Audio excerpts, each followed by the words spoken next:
Iran Israel যুদ্ধ ছড়িয়ে পড়ছে গোটা মধ্যপ্রাচ্যে। ৩ দেশ থেকে ইসরায়েলে হামলা চালানো হচ্ছে।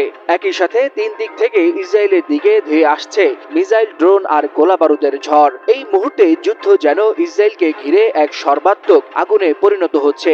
এতেই ভয় আর আতঙ্কে দিশেহারা অবস্থা তেল আবিবের। নেতানিয়াহু বাহিনীর বিরুদ্ধে ইরান ছাড়াও হামলা চালানো হয়েছে ইয়েমেন ও ফিলিস্তিনের গাজা থেকে।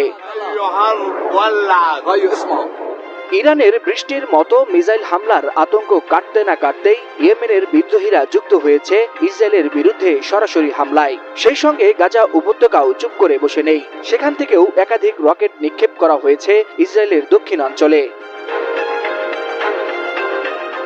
ইসরায়েলের প্রতিরক্ষা বাহিনী জানায়, ইয়েমেন থেকে ছোড়া একটি ব্যালিস্টিক মিসাইল তাদের আকাশ সীমায় ঢুকতেই জেরুজালেম ও পশ্চিম তীর জুড়ে বেজে ওঠে বিপদ সংকেত। মুহূর্তেই আতঙ্ক ছড়িয়ে পড়ে দেশ জুড়ে। তবে মিসাইলটি তাদের আকাশ সীমায় ঢুকতেই সেটি ভূপাতিত করার চেষ্টা করা হয়েছে। অন্যদিকে গাজা উপত্যকা থেকেও একযোগে বেশ কয়েকটি রকেট ছোড়া হয় ইসরায়েলের আশকেলন, সেদ্রত ও বেহেরশেবা অঞ্চলে।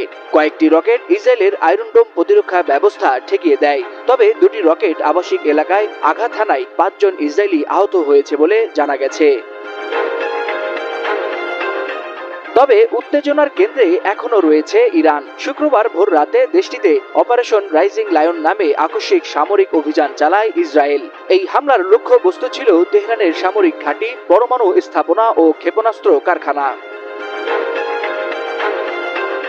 সামরিক বিশ্লেষকরা বলছেন, ইসরায়েলের ৩ দিক থেকে একযোগে হামলা মধ্যপ্রাচ্যের সংঘাতকে এক ভয়ঙ্কর রূপ দিতে চলেছে।